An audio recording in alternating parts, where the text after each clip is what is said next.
Hello, everybody. My name is Adam Spencer. Welcome to today's webinar.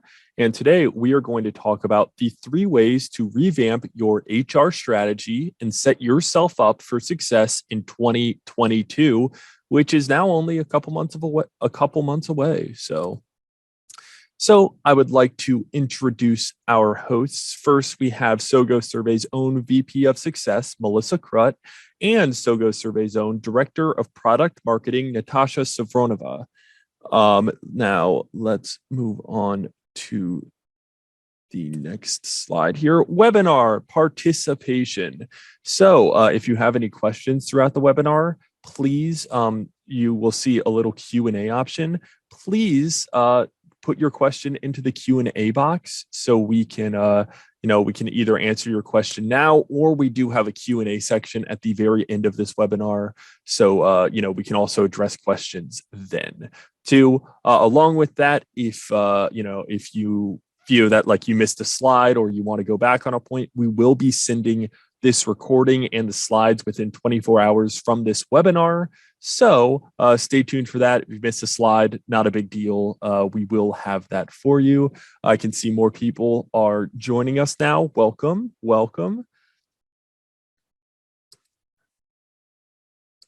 Okay. So let's briefly go over today's conversation. First, we're going to talk about setting meaningful goals. What are you measuring and why? The second point is understanding the numbers. Is your data actionable? Because, if you have all this data but nothing to do with it, and then 3, connect the dots, how to measure the impact of HR initiatives on corporate KPIs. So now we are going to do our first poll. It should come up on your screen in just a second. Okay. And there you go. So poll is up now. It is HR is responsible for choose all that apply. Recruiting candidates, onboarding new team members, administering benefits, empowering diversity and inclusivity, conducting training and development, maintaining resources and records, analyzing employee data, or all of the things. So, we'll just wait a minute while everyone puts in their responses for the poll, and then I'll briefly go over the data we have. All right, just about another 20 seconds or so. Get some of these final answers in before we close it.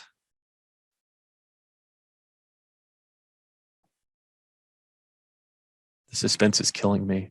All right, we will close it there.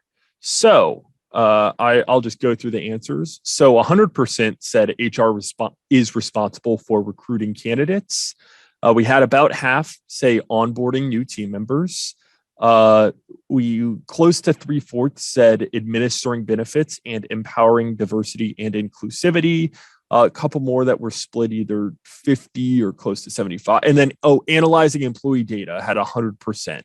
So out of all of these answers, the top 2 are HR is responsible for recruiting candidates and maintaining or analyzing employee data. So interesting. Adam, are we going to get to see these results too, or are these just secret for you?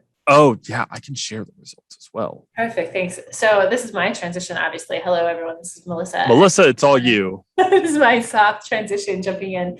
I was so interested to see how many people would just choose all of the things. It's sort of our funny answer at the end. It really gets us into our first point, which is HR professionals are responsible for so much. We sort of laughed about how much could we really fit on this slide, or how much could we really fit into a single poll. Depending on the size of your organization, you might be a one-stop shop kind of deal, getting all of the things done yourself.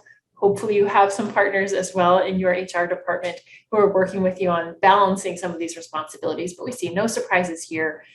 Definitely recruiting candidates is that first entry point for many of us into the world or the conversation of HR. But definitely happy to see analyzing employee data, because that's part of course, what we're talking about today. But we know the real answer, no matter what everyone chose, is definitely all the things. We sort of laugh. Other duties as assigned. So that business of people, which brings us into our first point, of our 3 points for today, which is really getting into setting those meaningful goals. So if we're looking to improve employee experience, what does that even mean? Where do we begin? So to start with, on the next slide, we have sort of this very visual representation of the intersection. So human resources, not to be too pedantic here, but there's two words here, the human side and the resources side. And we look at people, we look at that soft side of things, we look at the human experience, we look at soft skills, taking care of other people. That's why a lot of times people go into human resources as a field, because they care about others. They care about that development, that sort of softer, nurturing kind of side of things. But also, of course, we have people who work in companies because they are our resources. They are our best resources in being successful, whatever our business model might be. The people make it possible. So of course, we've got sort of the soft side of things that we care about everyone, but also utilizing those people, utilizing our colleagues as resources is, of course, the business case. So when we're looking at the evolution of human resources, it has been a pretty rapid changing world. Again, you see things that are happening differently now than they might have in the past. So onboarding looks different, training looks different. You might have done this webinar kind of thing in person in a professional development session with your team.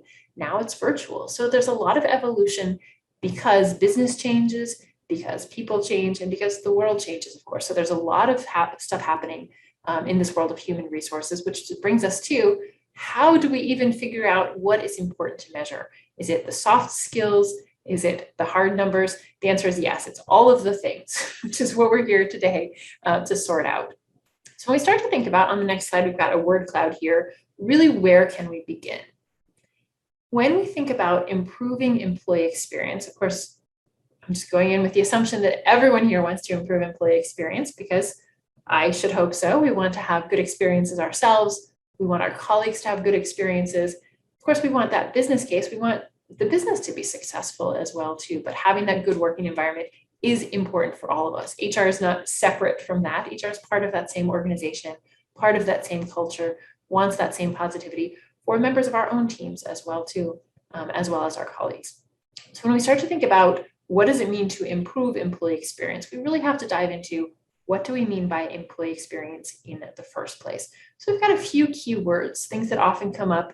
I work with a lot of our clients who work in the world of HR. So I have some of that internal experience at SoGoSurvey, working in our HR team, as well as working with our clients. And these are the keywords that we hear again and again when people are talking about making things better for their employees. So a keyword that you see here that is gigantic is engagement, employee engagement, or for many people call it some variation of employee satisfaction.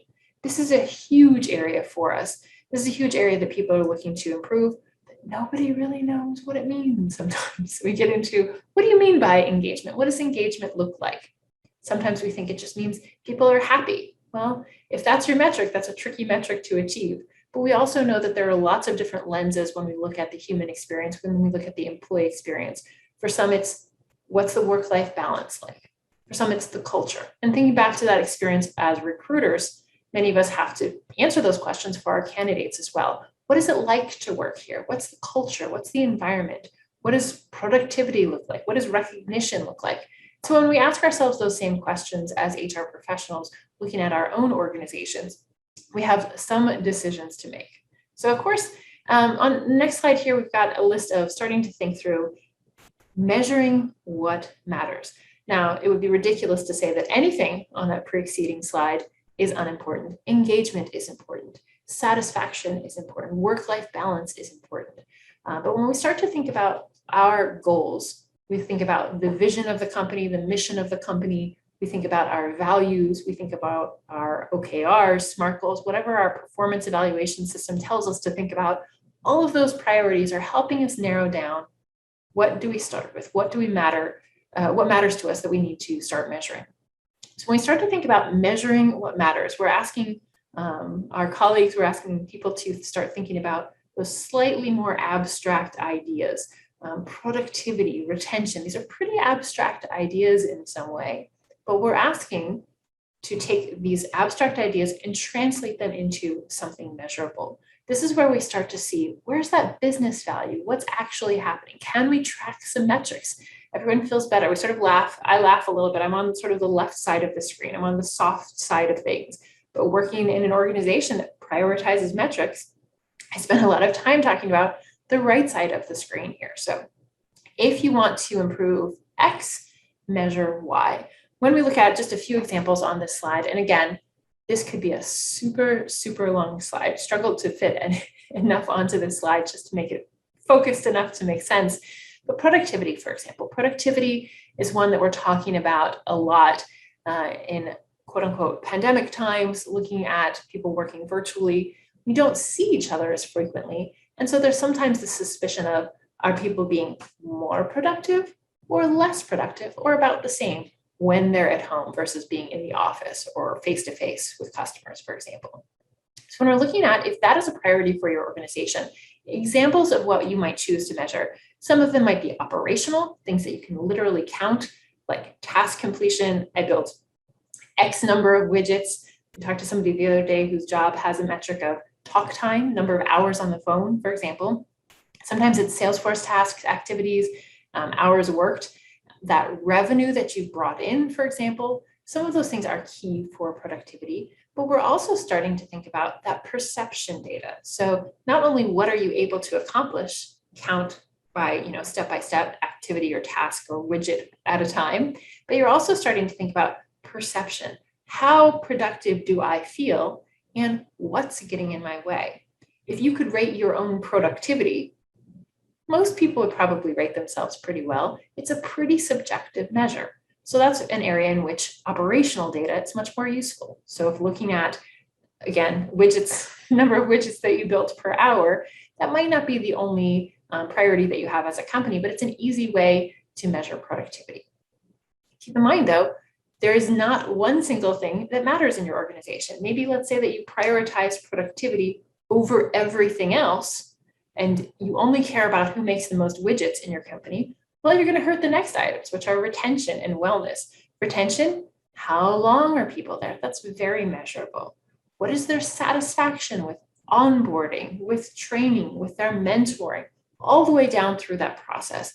Satisfaction is a much more subjective measure, but yet satisfaction and engagement have a bigger impact on retention sometimes than a lot of other metrics.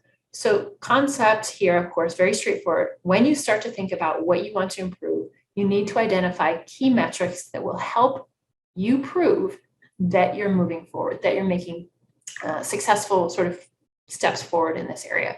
Wellness is a good one. Sometimes we talk about our days off, a measure of good wellness or bad wellness. It's very difficult without getting all of the reasons why people take days off. Is it a stress day off? Is it a mental health day? Or is it someone's just having a vacation or celebrating a good reason? There can be all kinds of reasons behind some of these numbers. And that's important to know. Anything that we're talking about from the human experience is pretty complex and multi-layered reasons. But when we start to get into some of that operational data, it's much more easy to measure. So days off is a really quick, easy one. Opportunities to take advantage of benefits. We get into metrics there as well too. It gets a little personal if you're really drilling down on some of those details, but a good opportunity to study some data. Leadership, I'll just mention one, that 360 feedback. That's a really great opportunity to collect feedback from a broad perspective. Again, perception.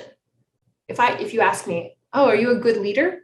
Well, maybe I think I'm a good leader too, but it's very hard to measure in a concrete operational sort of way. Is it how much revenue I bring in with my team or how much I'm able to retain with my team, for example? To me, leadership is often from that perception angle. So here you're looking at a survey, you're looking at a research study to be able to collect that feedback from my peers or the people that I work with on a regular basis. Communication, you've got how valuable are these resources? Are they frequent enough? Are they too frequent? Is the content useful? And all of these all the way down to the bottom of the list here for this list at least, engagement. Engagement is one of those tricky items to measure, and it is a complex series of measurements. So when we do an engagement study, we're talking not just one or two questions. Hey, are you engaged? If somebody's got a ring on their finger, they might be likely to say yes, for example.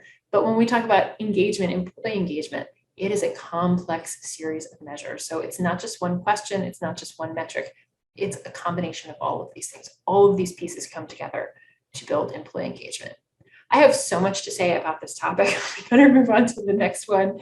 But complex when we get into the idea of employee experience, there's a lot of depth here. So really focusing on what matters most.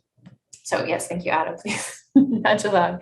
So let's say that you start asking questions, you start collecting all of these pieces of operational data, all of these answers from the perception studies that you're doing as well too. The big question is, what happens next? Great, you've got lots of charts, you've got some spreadsheets, good for you. You might have some graphs even, but really starting to figure out what happens next. And unfortunately, on the next slide, we see the question that often comes up in this area, which is HR is in charge of that, right?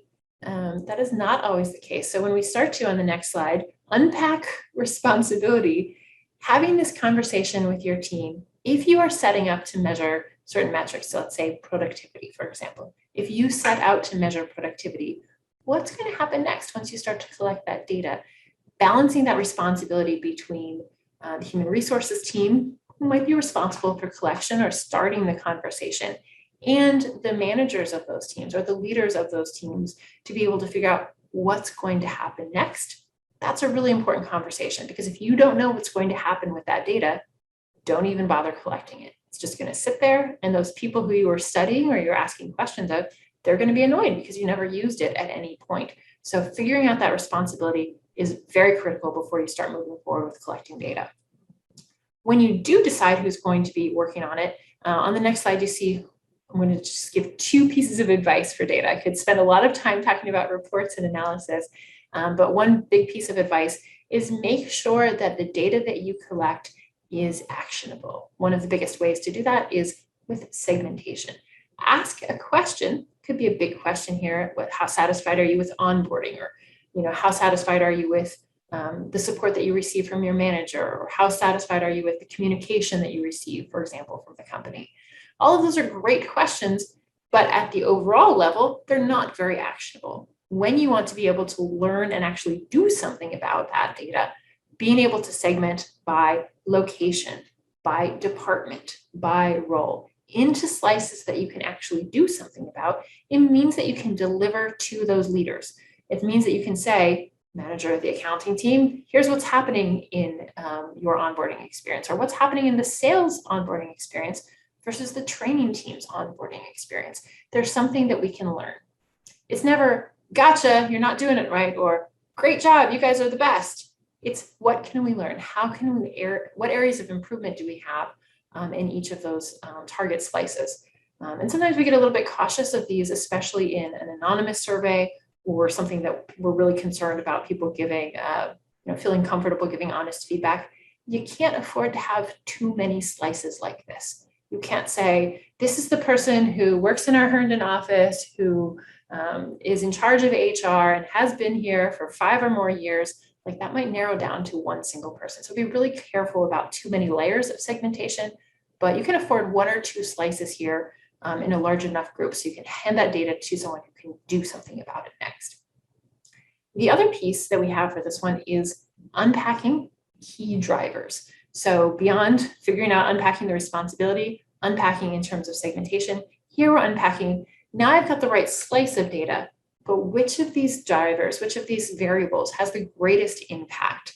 So if we're talking about measuring, someone's satisfaction with the organization, should they come work here or not, what are the greatest, what are the most statistically significant variables that have an impact? You don't have to know anything about statistics to be able to run this report, the key driver report, or an engagement study within SoGoSurvey. It's pretty easy to use. Even I could do it, let's just say. But the fact that some information is gathered here helps you to identify which of these variables have the greatest impact on your metrics, because you cannot spend all of your time and all of your resources improving everything all at once, because you're not going to have equal value for your impact. So we know that return on investment is a really big one, which Natasha is going to talk about here in a second, but making sure that you can figure out who's going to act, give them the data that's most useful for them, and help them to identify the variables that will have the greatest impact.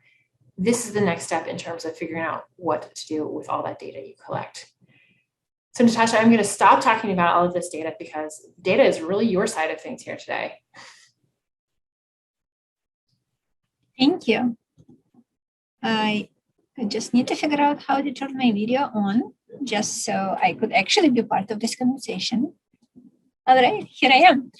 Hello, everybody. And yes, thank you for this great covering of this first two bullets, Melissa. I am really excited to talk about the third one. Our third strategy, basically, to revamp HR strategy is connecting the dots. So how to measure the impact of HR initiatives on overall company business investments, and why is that exciting, important and exciting, if you are me. So on this next slide, what I want to start with is just this quote. So basically, despite of the relatively high level of investment in HR technology, according to what we're hearing from our clients and industry partners, finding support can be a challenge for a variety of reasons. According to Gallagher's study here, number one challenge, number one reason is that leadership doesn't understand the value of the investment in HR. Company leadership meaning. And so what I really want to talk about today is tying a strong business case to your organization's people strategy, and just tying that will really help to overcome such objections if they exist in your organization. And the way to do that, the best way to do it, on this next slide, we could see example on the left, where our goal is, for example, in turnover, and that's the reduced turnover rate by 3% in 2022. Just looking at that goal, there is really, at the first glance, there is nothing bad with it. It's measurable and it's specific, and this is something that in people services that's many leaders would understand and would care about. But what may not necessarily resonate with the entire organization and your leadership team, because they are used to measure success in revenue, in sales volumes, and in other business growth metrics. So as HR leaders, you may actually have been on that side too, when, for example, your marketing colleagues, such as me, would just come and say that their goal in 2022 would be increase live webinar attendance or increase our social media impressions by 10%. You would think, yeah, great goal, but why is that important? So it really helps to talk to your internal stakeholders and leadership team in their language. So same goal you could see on the left, actually, hold on, right-hand side. Yes, on the right-hand side, yeah, I should do this. So it's same goal, but presented in a totally different way. And the best part, that there are many really tangible ROIs from HR side and from EX investments that are not necessarily the direct metrics that we would think about like as the first thing that we want to measure and to do, but those tangible outcomes would really help to make so much stronger business case and get this support for overall people strategy this upcoming year. So let's dive into numbers a little bit more. Again, looking at this goal that we have here, right? This 410K is really the legit expected turnover reduction ROI about 200 employees and annual revenue of 35 million. I know some of you here today represent organizations with over 1,000 or 5,000 employees. So those numbers, those benefits would be in millions of savings driven by turnover reduction for your organization. And really the savings we are talking here, not even just the direct HR cost of hire, but like everything else. And it's tangible and it's quantifiable. So here is what you need to know about your organization to be able to run such calculation, just on a very basic level. This number of employees, this is average annual compensation of the employee, also annual revenue of your company. And then for our company, just for this calculation, a few assumptions that are very fairly conservative compared to those industry benchmarks is the time to hire, 3 months, time to full productivity, 1.5 months, and also management hours invested in the hiring process. Now, what to include when you actually do the calculation? No, hold on. So for our company, yes, I just went over the numbers. Let's show them on the screen, Adam. And then the next is what to include in your calculation. Each employee contributes to your organization revenue directly or indirectly. So no matter what role they're in with the organization, they are all part of that 35 million in this case. And then unfulfilled role and employee in training means that no traditional contribution to the revenue basically is happening. And that's something that you could quantify. And then hiring process is not just HR job. So obviously, yes, recruitment is one of the biggest roles, as we saw from our first poll, and as we really know. But it's not just HR who is involved. Direct managers will need to invest time into candidate screening, into interviewing, and then bringing those new hires up to speed. And that all also means that these hours they won't be able to spend on their normal day-to-day responsibilities. And so that is also affecting the overall revenue contributions. Now, if you want to go one step further with this calculation, you could segment your turnover data and make this calculation very specific to your company by thinking of these different levels of seniority. So here, just want to use some, again, benchmark data. And it tells us that for hourly workers, for example, the cost on average is 1,500 per employee. And then for technical position, the cost jumps to 100 to 150% of their salary.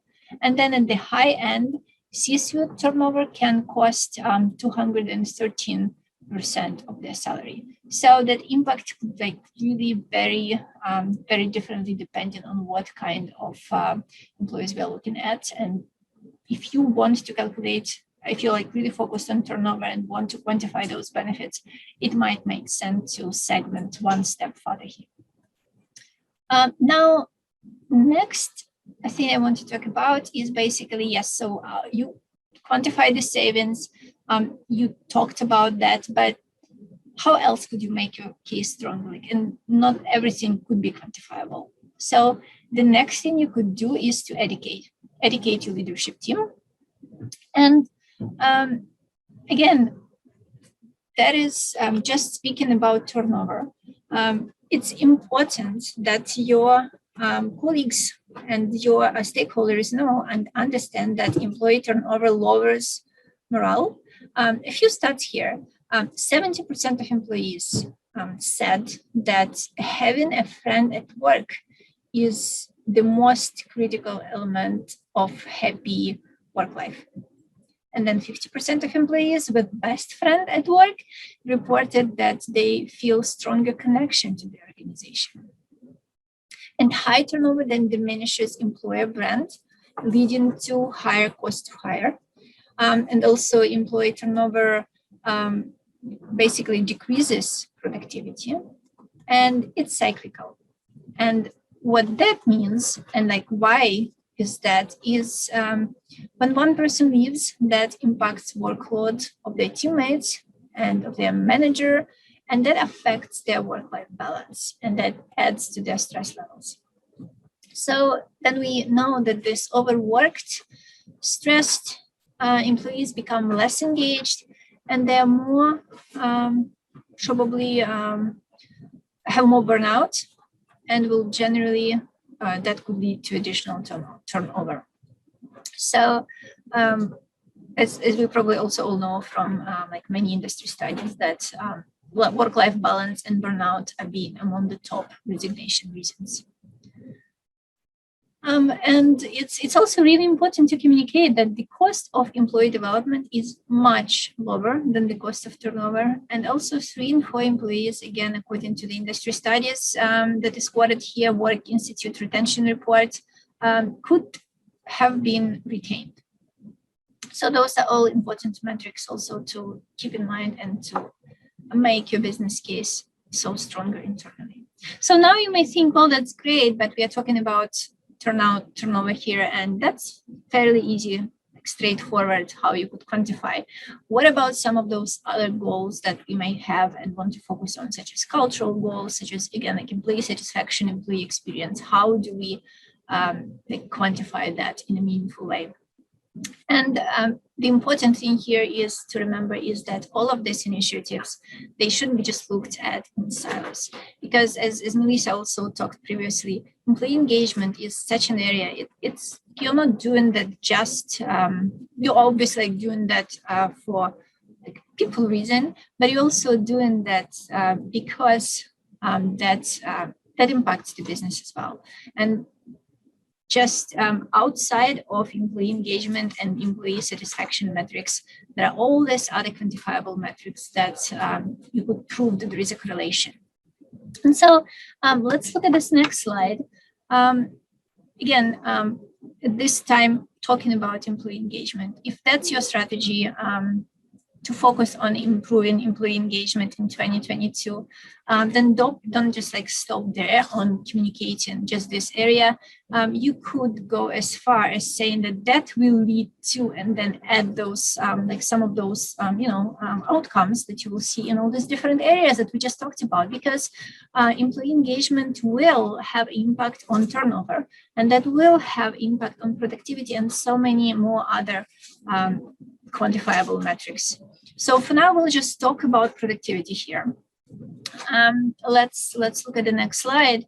And for productivity, even like before we get into measuring, let's just remind ourselves again, what is it from a traditional economic perspective? Productivity is a measure of the efficiency, and that could be summarized as the total outputs divided by total inputs. So productivity could be affected by so many things. Again, Melissa talked about that. Some of those factors are operational.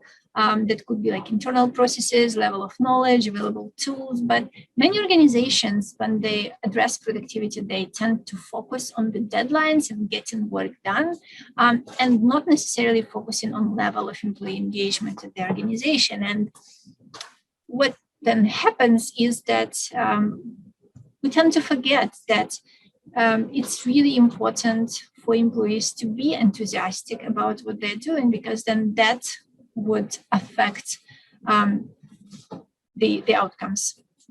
And this is where human resources, this is where people services come in. And it's like to be able to make this case for your organization. There was a quote, I believe, on previous slide, but there was this Gallup study that basically said that highly engaged teams are 21% more productive than those with low engagement. That's a great industry benchmark, but you can make this case for your own organization. And to do that, just start with measuring productivity on a company level, on a regional office level, on department level, depending on what data is available for you and how granular you want to be. But again, there is no need to go on individual. The overall goal is to find that correlation between the employee experience initiatives that you will be implementing and what the levels of productivity in your companies are. So start measuring before you actually implement your next initiative. So you have this baseline, and then you could find and showcase this correlation on the increased levels of employee satisfaction, employee engagement, and like other not necessarily like revenue specific metrics that you will track as part of your program, and employee productivity, which is something that I'm sure is dear to heart to probably everybody on the top leadership team. Now let's again the next slide here. Continuing talking about productivity, but what we could keep in mind is that productivity benefit itself could also be measured via other metrics, because again, like everything is so related, and it's important to understand those relationships and connections when we make this business case and work on our strategy for the next year and have this funding talks. So again, in our example, it's the same company that we took as example for turnover. One metric here that we added is we also know the turnover rate. In this case is 20%. So from the onboarding perspective, if the goal of this company is to shorten the onboarding time by 1 week, that will basically means that they will also be reducing this time to full productivity by 1 week. And it's very much quantifiable. So you could see that over 180K revenue impact from just that like one goal related to onboarding.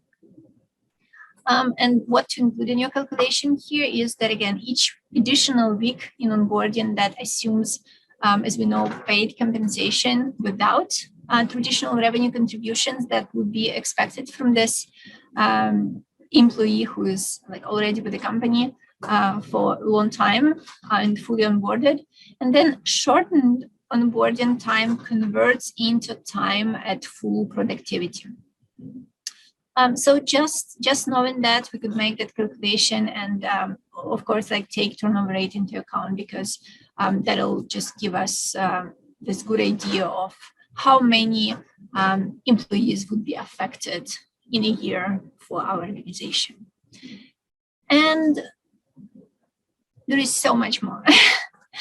Really, I could talk about this topic, as like Melissa said, she could talk about employee engagement for a really long time, and I could talk about calculating ROI for a really long time. So let's just say we discussed today a few examples. We discussed turnover. We discussed just one aspect, like productivity aspect, but there are so many more areas that could be quantifiable and could help to showcase that impact of HR initiatives on HR investments on overall company goals and why that is important. So on this next slide, you see, again, like retention, we talked about, performance, productivity, touched on it, but then employee development, culture, diversity, inclusion, like all of these areas we could find ways how to again, fairly easily quantified and connect to those other business objectives. And then customer satisfaction, you would see here, and that's definitely not by mistake, because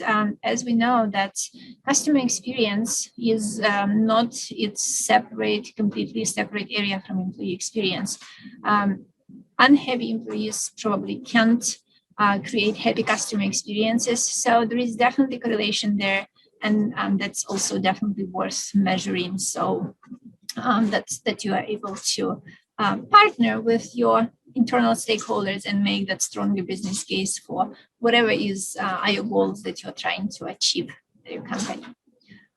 With that, I would just say, if you would like to continue this conversation, please feel free to reach out to us. We would love to help. Just an offering here, if you're interested in a free, no obligation ROI consultation for specific to your organization, to your business goals, just type yes in the chat or email us at experience@SoGoSurvey.com. We would love to have this conversation with you. Again, this is no obligation. And with that, we still have a little bit time for the questions at the end, and we have one final poll that we would like to run. So Adam, I am passing it to you at this point. Oh, thanks, Natasha. Yeah, so we are going to drop this second poll. Just one moment. Launch. Okay, so poll number 2. What is the status of your HR strategy for 2022? Is it already in place? We've got this. Work in progress, reevaluating objectives and tools, work in progress, but I know what we need to do and not a priority. So let's give it a little bit more time for these answers to come back in.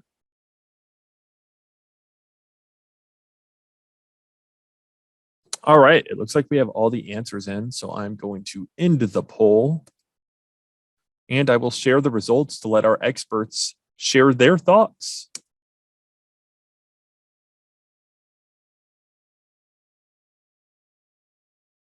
Oh, I'm definitely happy to hear that nobody said it's not a priority. That's what I was going to say too.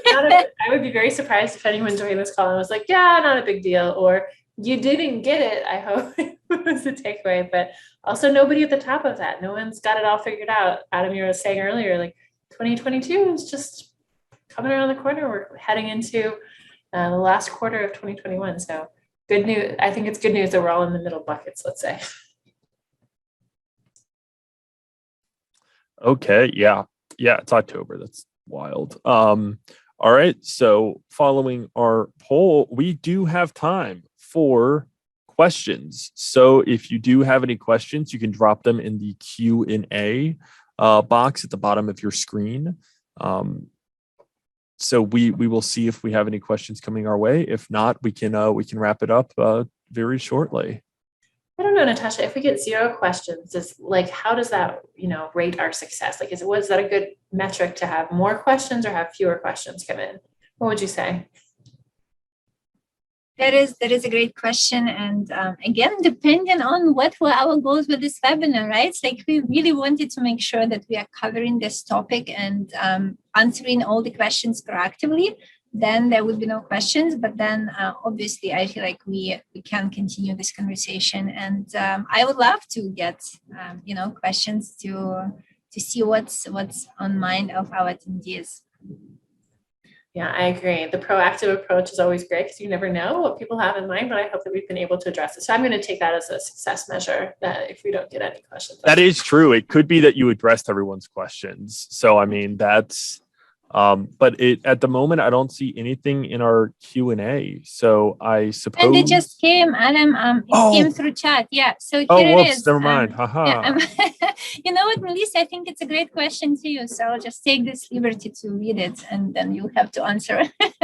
So the question is, we didn't touch on the eNPS during the session today. Any thoughts on that particular matter? I know that you're asking me because you know that I have something to say about this topic. So thank you so much. I got really nervous when you were like, oh, this one's for you. So interestingly enough, I just thought a little bit about earlier, some of the metrics that we use in employer experience are very different than the metrics that we use in customer experience. So NPS, or Net Promoter Score, is a very traditional measure of loyalty among customers. It's very straightforward. If you like this business, you're going to tell other people about it. You're going to suggest to your colleagues or friends or family members that they go and give money to this business. That loyalty is a really huge measure. It's pretty straightforward from the customer experience point of view. From the employee point of view, though, it's very common that we work with customers, with our own clients, who are interested in using NPS for any number of reasons. And I think the key reasons that NPS comes up in employee-related conversations are, one, somebody on their team has heard of it and knows it's a thing, or two, they don't know what else to measure. And so I think that those are pretty two good reasons that we can always reevaluate. I think asking NPS, sort of eNPS, is a little bit fraught as a question because the traditional format that we use for this question is, how likely are you to recommend this company to, let's say, a friend or family member? Well, often people will rephrase this to something very unusual to say, how likely are you to recommend working at this company to a friend or colleague?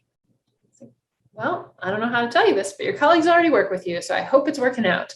But it can be a little bit of a complicated thing, or just because someone is, just because you might really love your job, but you're not likely to recommend that your family member, your friend come work with you just because of the dynamic or some situation that you have. So to me, it is not the ideal target question. It is something that's often used in place of some of these more targeted questions that we use for employee engagement to sort of get that more holistic picture. But if you are looking, one of the takeaways is, if you are looking to ask just one question and be able to figure out all of employee experience, What? There's it's such a complex experience. Employee experience is so complex that it generally deserves more than one question. And so for me, ENPS, I'm very unlikely to recommend.